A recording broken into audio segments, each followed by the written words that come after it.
പാപ്പ മരിച്ചവര് കൈപൊക്കി ഉണ്ടോ ഉണ്ടോ ഉണ്ടോ? പാപ്പയാണ് സംഭവം. നമ്മൾ ഉമ്മയെ കുറിച്ച് ഇങ്ങനെ വാതു പറയും, സംഭവമൊക്കെ ശരിയാണ്.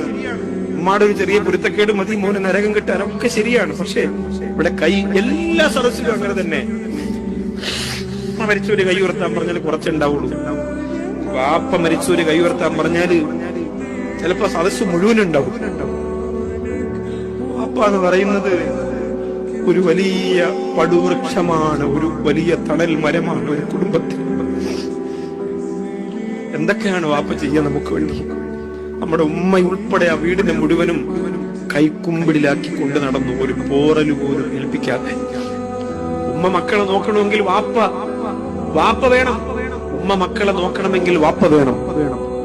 ഉമ്മ സന്തോഷിച്ച രീതിയിൽ മക്കളുമായി ജീവിക്കണമെങ്കിൽ വാപ്പ വേണം.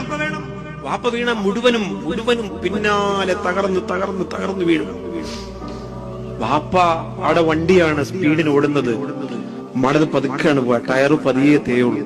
പാപ്പാടെ പെട്ടെന്ന് ഇങ്ങനെ, കാരണം അതിങ്ങനെ പൊരിവയിലെത്തും, കല്ലിലും മുള്ളിലും കട്ടറിലും വേദനിച്ചാലും വേദന അറിയാതെ വീണ്ടും ആ വണ്ടി ഇങ്ങനെ വാപ്പ ചോടിക്കും.